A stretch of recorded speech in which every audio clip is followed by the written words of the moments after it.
Welcome back to Major Antonio's presentation of The Story of Extinct Civilizations of the West by Robert E. Anderson. Chapter 4, American Archaeology. Long before the time of Columbus and the Spanish conquest, there existed on the tableland of Mexico two great races or nations, as has already been shown, both highly civilized and both akin in language, art, and religion. Ethnologists and antiquaries are not agreed as to their origin or the development of their civilization. Many recent critics have held the theory that there had been a previous people from whom both races inherited their extinct civilization, this previous race being the Toltecs, whom we have repeatedly mentioned in the preceding chapter. To that previous race, some attribute the colossal stonework around Lake Titicaca, as well as other survivals of long-forgotten culture. Some would even class them with the mound builders of the Ohio Valley. Other recent antiquaries, however, while fully admitting the Aztec-Tezcucan civilization to be real and historical, treat the Toltec theory as partly or entirely mythical. One writer alleges, after the manner of Max Müller, that the Toltecs are simply a personification of the rays of light radiating from the Aztec sun god. Leaving abstract theories, we shall devote this chapter to the principal facts of American archaeology, especially as regards the races and the monuments of their long-extinct civilizations. Throughout many parts of both North and South America, and over large areas, the red-skinned natives continued their generations as their ancestors had done through untold centuries, scarcely rising above the state of rude, uncultured sons of the soil, living as hunters, trappers, fishers, as had been done immemorially. When wild in woods, the noble savage ran, as Dryden puts it. But in Mexico, Yucatan, and Central America, Colombia, and Peru, there were men of the original redskin race who had distinctly attained to civilization for unknown generations before the time of Columbus. Not only so, but in many centers of wealth and population, the process of social improvement and advance had been continuous for unrecorded ages, and in certain cases a long-extinct civilization had overlaid a previous civilization still more remotely extinct. Some works constructed for supplying water, for example, could only have been applied to that purpose when the climate or geological conditions were quite different from what they have always been in historical times. Who is the red man? Compared in numbers with the yellow man, the white man, or even the black, he is very unimportant, being only 1/10 as great as the African race. In American ethnology, however, the red man is all important. Primeval men of this race undoubtedly formed the original stock whence during the centuries were derived all the numerous tribes of Indians found in either North or South America. Throughout Asia and Africa, there is great diversity in type among the races that are indigenous, but as to America, to quote Humboldt, the Indians of New Spain, i.e. Mexico, bear a general resemblance to those who inhabit Canada, Florida, Peru, and Brazil. We have the same swarthy and copper color, straight and smooth hair, small beard, squat body, long eye, with the corner directed upward toward the temples, prominent cheekbones, thick lips, an expression of gentleness in the mouth, strongly contrasted with a gloomy and severe look. Unquote. Whence the original red men of America were derived, it is impossible to say. The date is too remote and the data too few. From fossil remains of human bones, Agassiz estimated a period of at least 10,000 years, and near New Orleans, beneath 4 buried forests, a skeleton was found which was possibly 50,000 years old. If, therefore, the Redskins branched off from the yellow man, it must have been at a period which lies utterly beyond historic ken or calculation. Some recent ethnologists have borrowed the glacier theory from the science of geology in order to trace the development of civilization among certain races. In Switzerland and Greenland, the signs of the action of a glacier can be traced and recognized just as we trace the proofs of the action of water in a dry channel. Visit the front of a glacier in autumn after the summer heat has made it shrink back. You will see 1. Rounded rocks, as if planed on the top, with 2. A mixed mass of stones and gravel, like a rubbish heap, scattered on, 3. A mass of clay and sand, containing boulders. The same 3 tests are frequently found in countries where there have been no glaciers within the memory of man. Such traces, found not only in England, Scotland, and Ireland, but in northern Germany and Denmark, proved that the mountain mass of Scandinavia was the nucleus of a huge ice cap, radiating to a distance of not less than 1,000 miles, and thick enough to block up with solid ice the North Sea, the German Ocean, the Baltic, and even the Atlantic up to the 100-fathom line. In North America, the same thing is proved by similar evidence. A gigantic ice cap extending from Canada has glaciated all the minor mountain ranges to the south, sweeping over the whole continent. The drift and boulders still remain to prove the fact, as far south as only 15 degrees north of the tropic. A warm oceanic current, like the Gulf Stream of the Atlantic, would shorten a glacial period. Speaking of Scotland, one authority states that if the Gulf Stream were diverted and the highlands upheaved to the height of the New Zealand Alps, the whole country would again be buried under glaciers pushing out into the seas on the west and east. The theory is that as the climate became warmer, the ice fronts retreated northward by the shrinking of the glaciers, and therefore the animals, including man, were able to live farther north. The men of that very remote period were Neolithic, and some of the stone monuments are attributed to them that were formerly called Druidic. A recent writer asks, with reference to Stonehenge, did Neolithic men slowly coming northward, as the rigors of the last glacial period abated, domicile here and build this huge gaunt temple before they passed farther north, to degrade and dwindle down into Eskimos wandering the dismal coasts of Arctic seas? Unquote.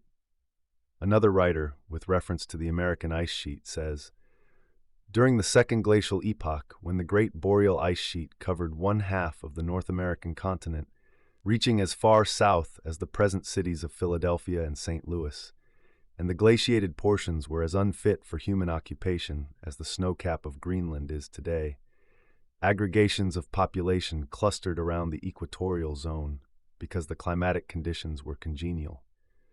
And inasmuch as civilization, the world over, clings to the temperate climates and thrives their best, we are not surprised to learn that communities far advanced in arts and architecture built and occupied those great cities in Yucatan, Honduras, Guatemala, and other Central American states, whose populations once numbered hundreds of thousands.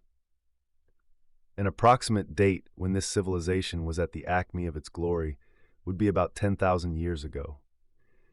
This is established by observations upon the recession of the existing glacier fronts, which are known to drop back 12 miles in 100 years. With the gradual withdrawal of the glacial ice sheet, the climate grew proportionately milder, and flora and fauna moved simultaneously northward.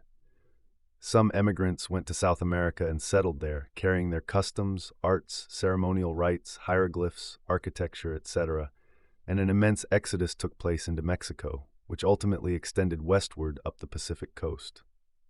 In subsequent epochs, when the ice sheet had withdrawn from large areas, there were immense influxes of people from Asia via Bering Strait on the Pacific side, and from northwestern Europe via Greenland on the Atlantic side. The Korean immigration of the year 544 led to the founding of the Mexican Empire in 1325. Unquote. To trace then the gradations of ascent from the Native American called Indians by a blunder of the great admiral, as afterward they were nicknamed Redskins by the English settlers, to the Mexicans, Peruvians, or Colombians, is a task far beyond our strength. Leaving the question of race, therefore, we now turn to the antiquarian remains, especially the architectural. The prehistoric civilization which was developed to the south of Mexico is generally known as Mayan, although the Mayas were undoubtedly akin to the Aztecs or early Mexicans. The Maya tribes in Yucatan and Honduras, from abundant evidence, must have risen to a refinement in prehistoric times, which, in several respects, was superior to that of the Aztecs. In architecture, they were in advance from the earliest ages not only of the Aztec peoples, but of all the American races. In Yucatan, the Mayas have left some wonderful remains at Mayapan, their prehistoric capital, and near it at a place called Uxmal, which has become famous from its vast and elaborate structures, evidencing a knowledge of art and science which had flourished in this region for centuries before the arrival of the Spanish.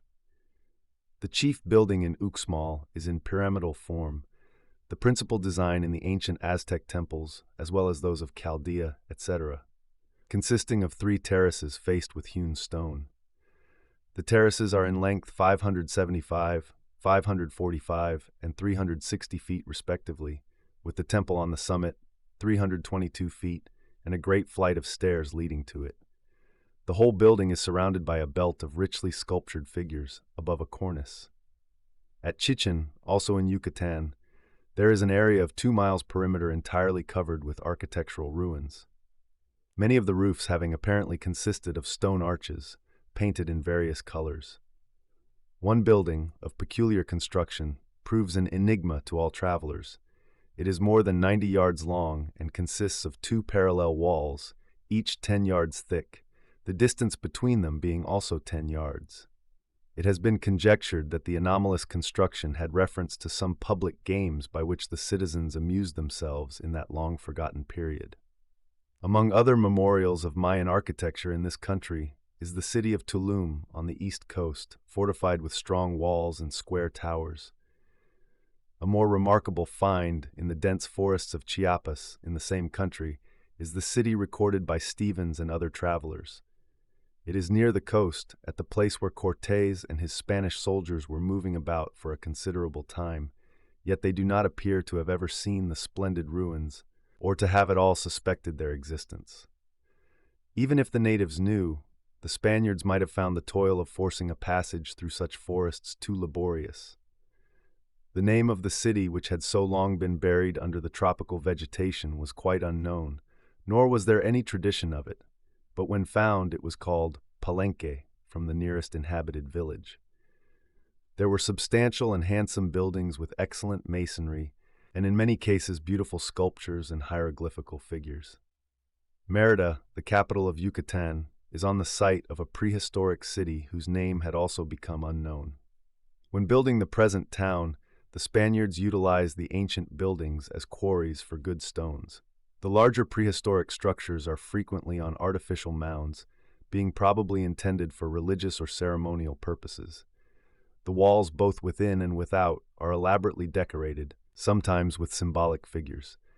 Sometimes officials in ceremonial costumes are seen apparently performing religious rites. These are often accompanied by inscriptions in low relief, with the peculiar Mayan characters, which some archaeologists call calculiform hieroglyphs. On one of the altar slabs near Palenque, there occurs a sculptured group, quote, of several figures in the act of making offerings to a central object shaped like the Latin cross. The Latin, the Greek, and the Egyptian cross, or tau, were evidently sacred symbols to this ancient people, bearing some religious meanings derived from their own cult. Unquote. The cross occurs frequently, not only in the Mayan sculptures, but also in the ceremonial of the Aztecs. The Spanish followers of Cortés were astonished to see this symbol used by these barbarians, as they called them. Windsor says that the Mayan cross has been explained to mean the 4 cardinal points, the rain-bringers, the symbol of life and health, and again, the emblem of fire, indeed an ornamental fire drill. Students of architecture find a rudimentary form of the arch occurring in some of the ruins, notably at Palenque. 2 walls are built parallel to each other, at some distance apart. Then at the beginning of the arch, the layers on both sides have the inner stones slightly projecting, each layer projecting a little more than the previous one, till at a certain height the stones of one wall are almost touching those of the wall opposite. Finally, a single flat stone closes in the space between and completes the arch. In Honduras, on the banks of the Copan, the Spaniards found a prehistoric capital in ruins, on an elevated area, surrounded by substantial walls built of dressed stones and enclosing large groups of buildings. One structure is mainly composed of huge blocks of polished stone.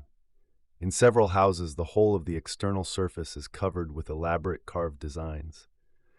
Quote, the adjacent soil is covered with sculptured obelisks, pillars, and idols, with finely dressed stones and with blocks ornamented with skillfully carved figures of the characteristic Maya hieroglyphs, which, could they be deciphered, would doubtless reveal the story of this strange and solitary city. Unquote. In western Guatemala, at Utatla, the ancient capital of the Quiches, a tribe allied to the Mayas, several pyramids still remain. One is 120 feet high, surmounted by a stone wall, and another is ascended by a staircase of 19 steps, each 19 inches in height.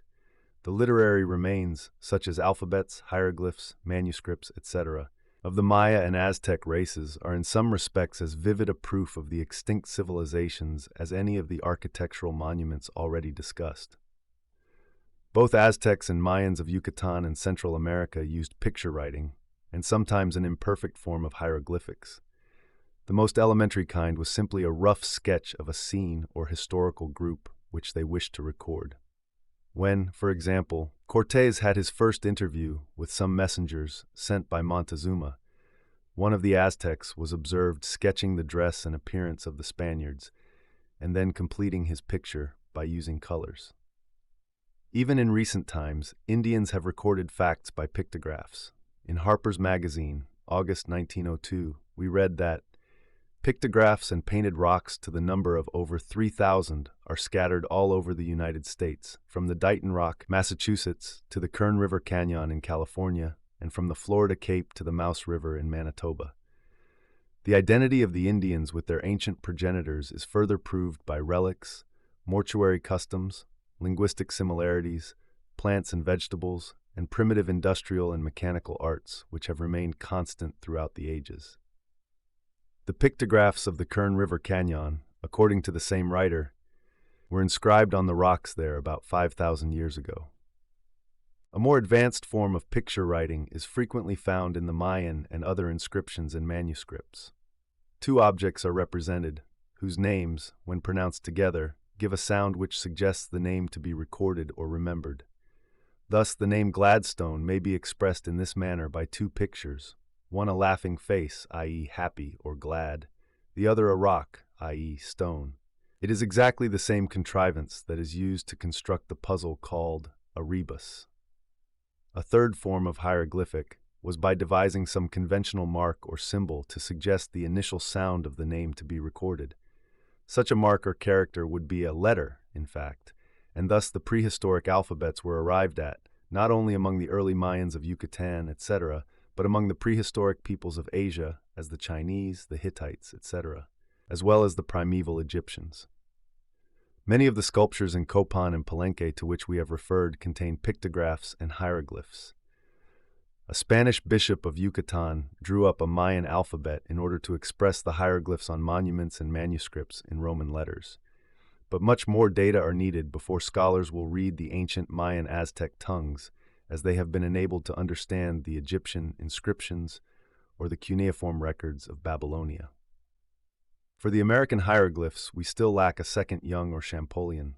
There are three famous manuscripts in the Mayan character. First, the Dresden Codex, preserved in the Royal Library of that city. It is called a religious and astrological ritual by Abbé Brasseur. Second, Codex Troano in Madrid, described in 2 folios by Abbé Brasseur. Third, Codex Peresianus, named from the wrapper in which it was found, 1859, which had the name Perez. It is also known as Codex Mexicanus. In Lord Kingsborough's great work on Mexican antiquities, there are several of the Mayan manuscripts printed in facsimile, and others in a book by Monsieur Aubin of Paris. Each group of letters in a Mayan inscription is enclosed in an irregular oval, supposed to resemble the cross-section of a pebble, hence the term calculiform, i.e., pebble-shaped, is applied to their hieroglyphs, as cuneiform, i.e., wedge-shaped, is applied to the Babylonian and Assyrian letters.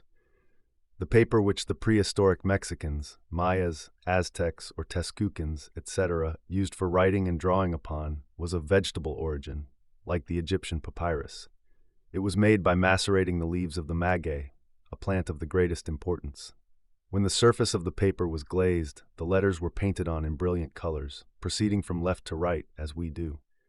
Each book was a strip of paper, several yards long and about 10 inches wide, not rolled round a stick, as the volumes of ancient Rome were, but folded zigzag like a screen. The protecting boards which held the book were often artistically carved and painted. The topics of the ordinary books, so far as we yet know, were religious ritual, dreams, and prophecies, the calendar, chronological notes, medical superstitions, importance of marriage and birth. The written language was in common and extensive use for the legal conveyance and sale of property. One of the most remarkable facts connected with this extinct civilization was the accuracy of their calendar and chronological system. Their calendar was actually superior to that then existing in Europe. They had 2 years, one for civil purposes of 365 days, divided into 18 months of 20 days, besides 5 supplementary days, the other a ritual or ecclesiastical year to regulate the public festivals. The civil year required 13 days to be added at the end of every 52 years, so as to harmonize with the ritual year. Each month contained 4 weeks of 5 days, but as each of the 20 days, forming a month, had a distinct name, Humboldt concluded that the names were borrowed from a prehistoric calendar used in India and Tartary. Wilson remarks, "By the unaided results of native science, the dwellers on the Mexican plateau had effected an adjustment of civil to solar time, so nearly correct that when the Spaniards landed on their coast, their own reckoning, according to the unreformed Julian calendar, was really 11 days in error, compared with that of the barbarian nation whose civilization they so speedily effaced." Unquote. In 1790, there was found in the square of Mexico a famous relic, the Mexican calendar stone, one of the most striking monuments of American antiquity.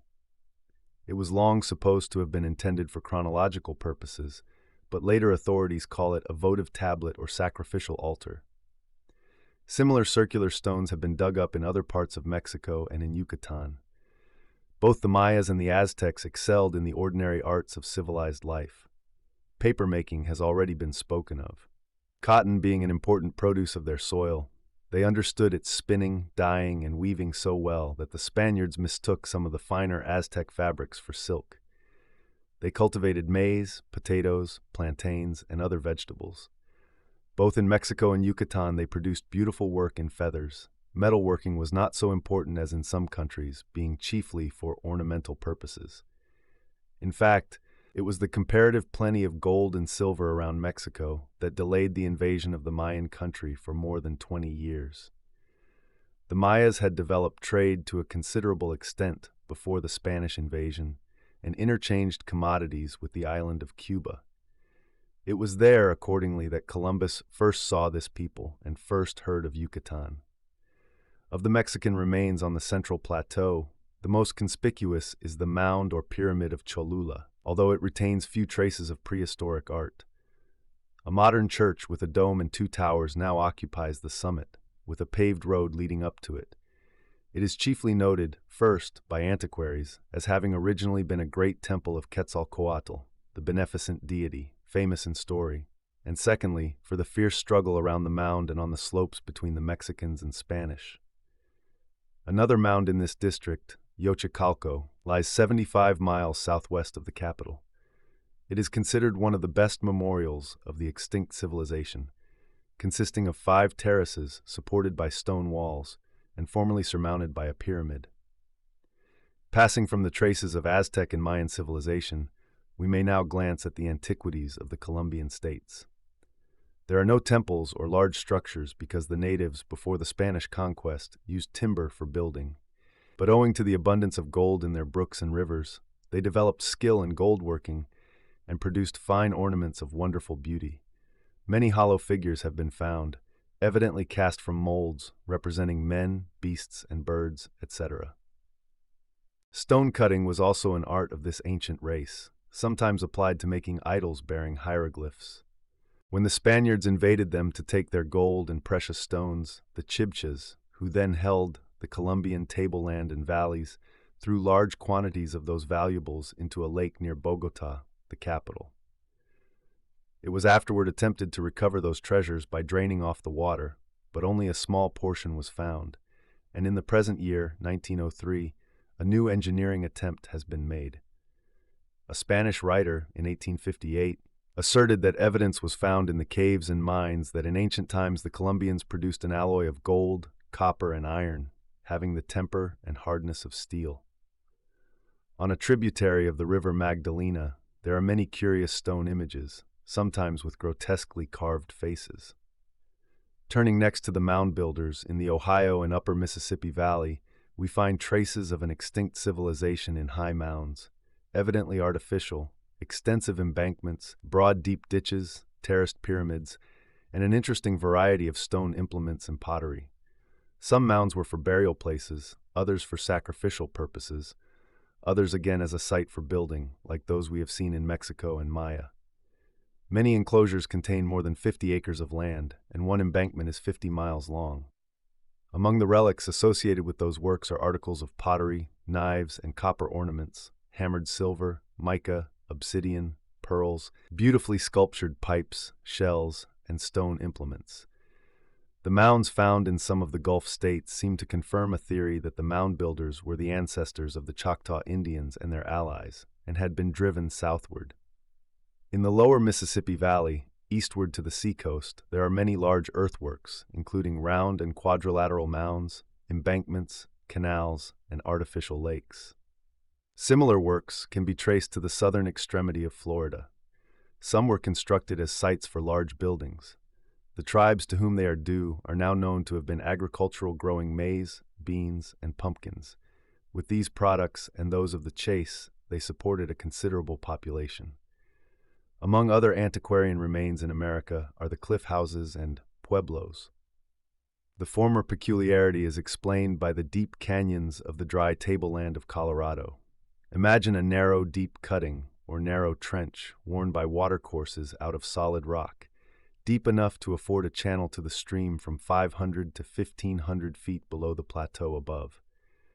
Next, imagine one of the caves, which the water many ages ago had worn out of the perpendicular sides of the canyon, and in that cave a substantial, well-built structure of cut stones bedded in firm mortar. Such are the cliff houses, sometimes of 2 stories.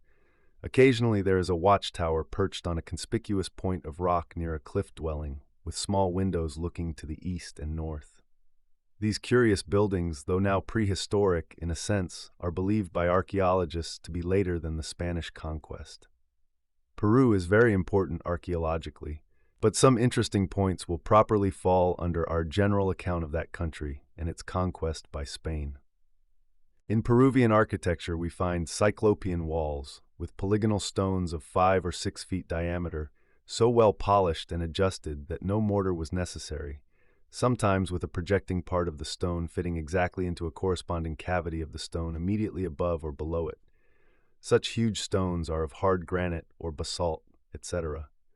The walls are often very massive and substantial, sometimes from 30 to 40 feet in thickness.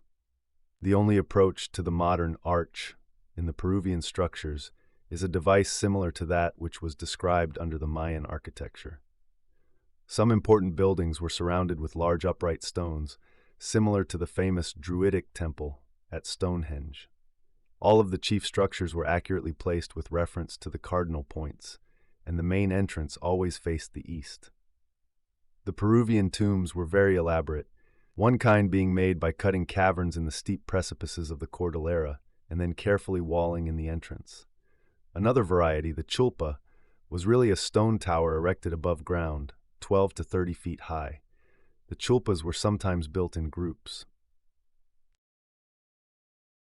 This concludes today's reading of The Story of Extinct Civilizations of the West by Robert E. Anderson. Join us also the day after tomorrow for the subsequent part. Subscribe to Major Antonio's channel. Thank you for listening, and so long.